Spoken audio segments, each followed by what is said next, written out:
नमस्कार दोस्तों, मैं अरुण यूट्यूब चैनल पर आपका एक बार फिर से स्वागत है फ्रेंड्स। तो लगातार मैंने आपको रिकमेंडेशन दी हैं जिसमें आपको प्रॉफिट देखने को मिला होगा। और आईटीसी शेयर्स ऐसा शेयर था जिसमें मैंने आपसे कहा था कि अगर 300 के लेवल को सस्टेन कर गया तो आपको उसमें फर्दर अच्छे लेवल्स देखने को मिल जाएंगे। तो ये सबको उसमें आपको एक अच्छे खासे लेवल आपको देखने को मिले होंगे। वहीं बात करूँ आगे की ओर और आज के शेयर्स के बारे में बताऊँगा कि क्या शेयर्स है, लेकिन उसके बीच में मैं आपको एक शेयर और दूंगा, तो वीडियो को एंड तक ज़रूर देखिएगा क्योंकि वो शेयर्स कभी भी आ सकता है। विदाउट एनालिसिस में वो शेयर आपको प्रोवाइड करता हूँ। बात करूँगा कैनरा बैंक के बारे में जिसमें मैंने लास्ट वीडियो में रिकमेंडेशन दिया था, उसमें भी आपको एक अच्छा खासा प्रॉफिट देखने को मिल रहा है। तो आज के शेयर्स पर आता हूँ और आज का शेयर जो है वो है कोल इंडिया लिमिटेड। कोल इंडिया शेयर्स के बारे में हम डिस्कस करेंगे, लेकिन उसके पहले मैं आपको बता दूँ कि लास्ट जो था ट्रेडिंग सेशन वो एक शानदार ट्रेडिंग सेशन था। लगभग 2 बजे तक आप देखते हैं तो मार्केट में कोई मोमेंटम नहीं था, लेकिन 2 बजे के बाद जो मोमेंटम मार्केट ने पकड़ा और उसके बाद जैसे ही 18,000 को क्रॉस आउट करा उसके बाद मार्केट ने एक बूम लिया। निफ्टी बैंक निफ्टी के लिए अगर आपको पूछना है तो आप कमेंट बॉक्स में कमेंट करके ज़रूर बताइए, मैं उसके बारे में आपको ज़रूर बताऊंगा। बात करेंगे कोल इंडिया के शेयर्स के बारे में, तो लास्ट क्लोजिंग प्राइस जो रहा है इसका एनएसई की वेबसाइट्स पर रहे हैं हम यहाँ पर 233 का क्लोजिंग प्राइस रहा है। ओपन हुआ था 232.50 पे, हाई मारा है 234.75 पे। बात करेंगे इसके लो के बारे में तो 231.60 का रहा है, इसको हम नोट करके चलेंगे। देखेंगे मूविंग एवरेजेस के हिसाब से ये हमारा प्राइस कहाँ तक बैठता है और ऑप्शन चेन में हमारा कहाँ तक जाता है।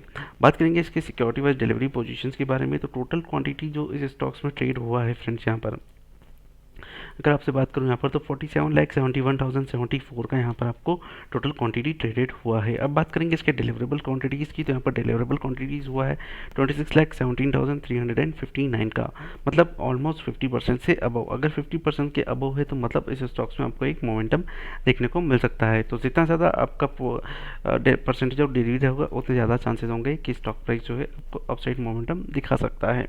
तो बात करूँगा आगे की ओर और उसके पहले मैं आपको टिकट सेल्स पर लेकर आऊँगा और यहाँ पर हम देखेंगे कि इसके क्या हमें रिटर्न्स देखने को मिले हैं। डेली बेसिस पर लेकर आऊँ तो इसमें कोई मोमेंटम कोई रिटर्न्स नहीं देखने को मिला है।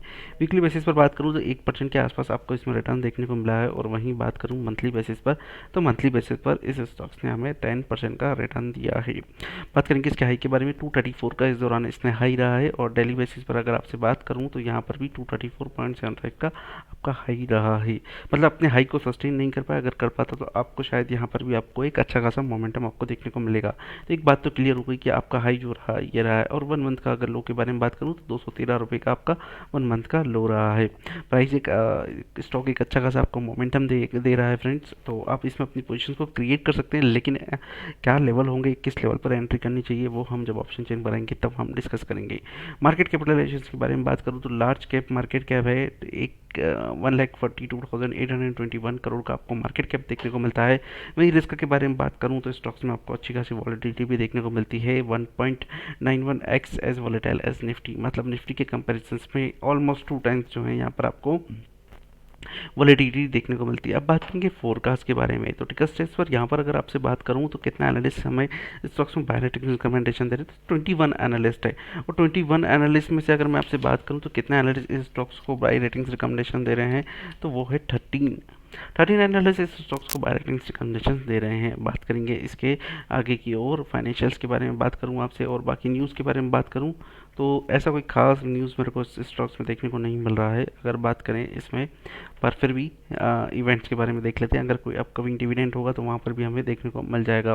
डिविडेंड के लिहाज से वैसे भी शेयर्स बहुत अच्छा है, अगर आप पोजीशंस क्रिएट करते हैं लॉन्ग टर्म्स के हिसाब से तो इसमें आपको एक अच्छा खासा डिविडेंड देखने को मिलता है। 8 फरवरी 2023 को 5 रुपये 25 पैसे का डिविडेंड, 15 नवंबर 2022 को 15 रुपये का डिविडेंड। साल भर का डिविडेंड अगर बात करूँ तो एक साल में आपको 20 रुपये 25 पैसे का डिविडेंड दिया है।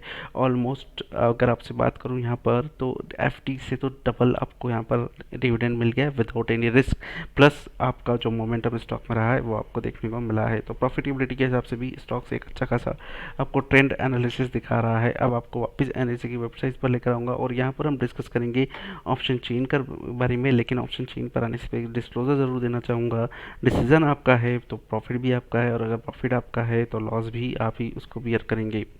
तो बात करेंगे नेक्स्ट एक्सपायरी के बारे में बात करूँगा यहाँ पर आपसे। कोल इंडिया के बारे में बात कर रहे हैं और कॉल ऑप्शन के थ्रू हम देखेंगे कहाँ पर हमें रेजिस्टेंस देखने को मिलेगा और पुट ऑप्शन के थ्रू हम देखेंगे कहाँ पर हमें सपोर्ट देखने को मिलेगा। 233 के प्राइस पर है, हमारा एट द मनी 235 रहेगा। या 232.5 के आसपास हमारा एट द मनी रहेगा। और पुट ऑप्शन के थ्रू हम ये जानने की कोशिश करेंगे स्टॉक्स अगर नीचे की ओर गिरेगा तो कहाँ पर सपोर्ट लेगा। एक चीज़ और मैं आपसे यहाँ पर बता दूँ कि अगर किसी कॉल ऑप्शन पर या पुट ऑप्शन पर अगर आपको नेगेटिव साइन देखने को मिलते हैं तो इसका क्लियरली इंडिकेशन से जिन्होंने अपनी कॉल्स बेच कर रखी थी या जिन्होंने अपनी पुट्स बेच कर रखी थी, अब उन्हें ऐसा लग रहा है कॉल साइट्स पर कि अब उन्होंने मंदी की पोजीशंस बनाई थी और उन्हें ऐसा लगता है कि वहाँ पर अब उन्हें मंदी देखने को नहीं मिलेगा। अब बात करेंगे पुट ऑप्शंस पर। अगर पुट ऑप्शंस पर आपको सेम नेगेटिव पॉइंट दिखता है तो वहाँ पर इसका क्लियरली इंडिकेशन है कि अब जो उन्होंने तेजी की पोजीशंस बनाई थी उन्हें इस बात का डर लग रहा है कि अब तेजी की पोजीशंस नहीं रहेगी।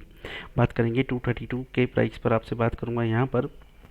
और सबसे पहले हम कॉल ऑप्शंस को एनालाइज करेंगे कि क्या हमें देखने को मिल सकता है। तो 232.5 एट द मनी हमारा ये रहेगा। यहाँ पर अगर आप देखते हैं ओपन इंटरेस्ट तो 75 का यहाँ पर आपको ओपन इंटरेस्ट देखने को मिलता है, लेकिन चेंज इन ओपन इंटरेस्ट -9 के आपको देखने को मिलते हैं।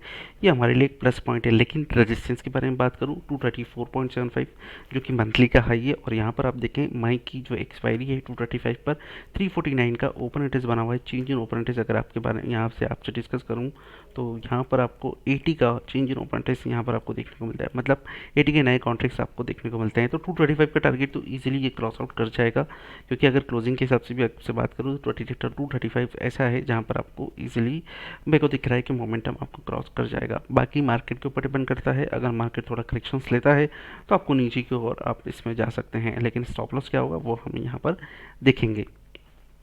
ऊपर की ओर बात करूं तो ऊपर की ओर 237.50 के लेवल पर अगर आपसे बात करूं, यहाँ पर ओपन इंटरेस्ट बना हुआ है 53 का नॉमिनल ओपन इंटरेस्ट है। ऊपर बात करें 240, तो पहले टारगेट्स की बात करें 240 का टारगेट्स हमारा रहेगा। 580 का ओपन इंटरेस्ट है। चेंज इन ओपन इंटरेस्ट 114 के यहाँ पर आपको देखने को मिलते हैं। सेकंड टारगेट्स के बारे में बात करें तो 250 के लेवल पर आपसे डिस्कस करूंगा। यहाँ पर 393 और चेंज इन ओपन इंटरेस्ट 95 का यहाँ नए कॉन्ट्रैक्ट्स आपको जुड़ते हुए देखने को मिलते हैं।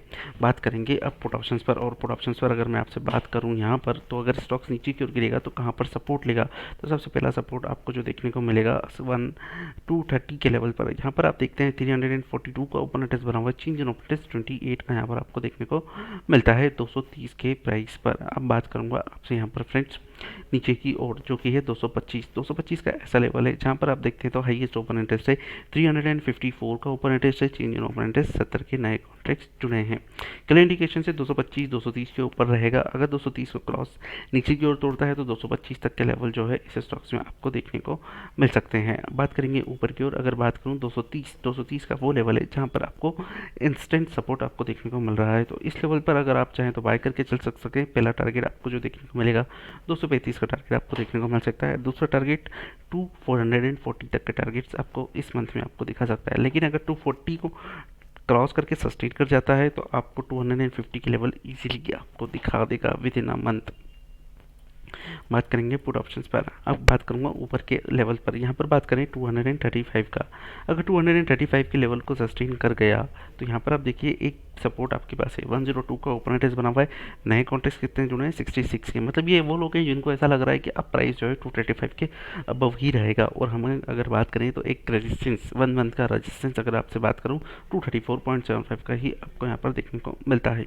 ऊपर की ओर बात करूँ तो 240 का लेवल जो मैंने आपको दिया है मंथ एंड तक के टारगेट्स, क्योंकि यहाँ पर आप देखें सपोर्ट हमारे लिए कम फ्रेम हो रहा है। 35 का ओपन इंटरेस्ट है। चेंज इन ओपन इंटरेस्ट 8 का आपको देखने को मिलता है। अब बात करूँगा आपसे ओवरऑल कंसोलिडेशंस के बारे में। अगर आपसे बात करूँ ओवरऑल कंसोलिडेशंस एट द मनी हमारा है 232.50 के आसपास। ऊपर की ओर बात करूँ 225 और नीचे की ओर बात करूँ तो 250 तक के टारगेट्स आपको इस स्टॉक्स में देखने को मिल सकते हैं सब्जेक्ट टू मोमेंटम। बात करूँगा ऊपर की ओर अगर स्टॉप लॉस लेकर चल सकता है। अब बात करूँगा एंट्री पॉइंट ऑफ व्यू से। एंट्री पॉइंट ऑफ व्यू से अगर बात करूँ तो आप करंट लेवल पर एंट्री कर सकते हैं। स्टॉप लॉस लेकर चलना चाहें तो आप ये वाला स्टॉप लॉस लेकर चल सकते हैं। जिन्हें बड़ा स्टॉप लॉस लेकर चलना है वो 225 का बड़ा वाला स्टॉप लेकर चल सकता है। टारगेट के बारे में बात करूँ 240 का पहला टारगेट रहेगा।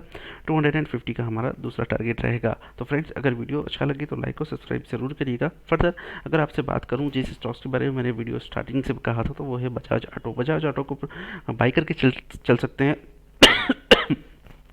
100 रुपये का मोमेंटम इजीली आपको वो स्टॉक्स आपको दे देगा। और अगर आपको कोई भी क्वेरी है तो कमेंट बॉक्स में कमेंट करके ज़रूर बताइए फ्रेंड्स। Thank you.